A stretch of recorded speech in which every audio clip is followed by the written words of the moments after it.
Jeremy McAdams started growing mushrooms in 2009 after purchasing a log kit at a bioneers conference whetted his interest in sustainable agriculture.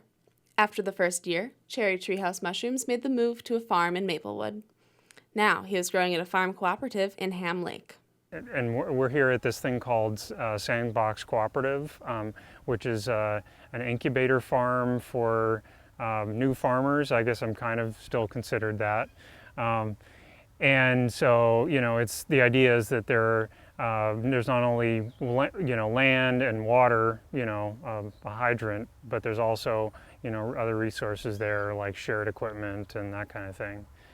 Other crops grown near McAdams mushrooms include hops, barley, buckwheat, and farmers raising rabbits on site. Every year we start by taking freshly cut wood, drilling holes usually, and putting the spores in there.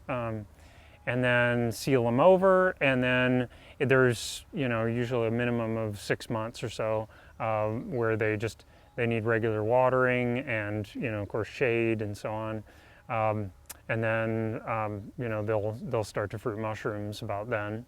Cherry Treehouse Mushrooms supplies log-grown shiitake, oyster, and nameko mushrooms to restaurants and co-ops in the Twin Cities area. This year, he is focusing on expanding the farm's capabilities for shiitake mushrooms. In the past, we just used these tents for fruiting shiitake, and now we're expanding it to a large hoop house, so 30 by 100 foot hoop house, and we successfully raised $20,000 for that project. The tent will provide McAdams with a more controlled environment for shiitake fruitings, helping his production for years to come. Throughout the summer, volunteers have been focused on constructing the fruiting house, building a sense of community within the customer base. Most of the mushrooms, at least shiitake mushrooms that you get, in this part of the country, are grown on sawdust and wood chips and plastic bags, and most of them are grown. The vast majority are grown in Pennsylvania or Oregon. So yes, most of those are coming from quite far away. McAdams has partnered with local community-supported agriculture groups for the summer months to diversify the selection in their weekly box. I just boxed up some mushrooms, delivered them this morning to the Growing Lots urban farm, but I also sell at Stone's Throw Agricultural Co-op and Bossy Acres.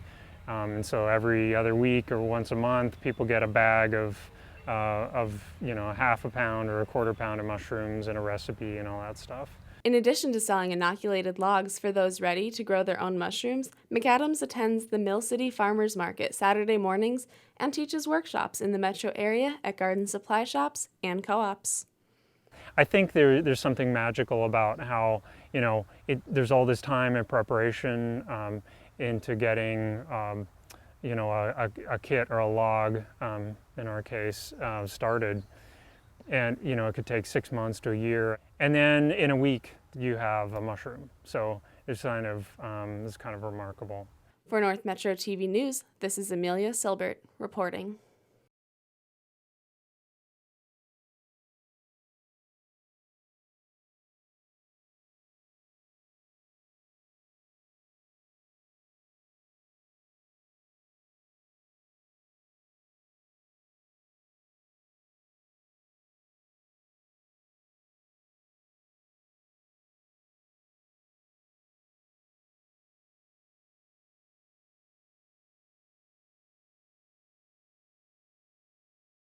Last year we produced about 1,500 pounds, mostly shiitake.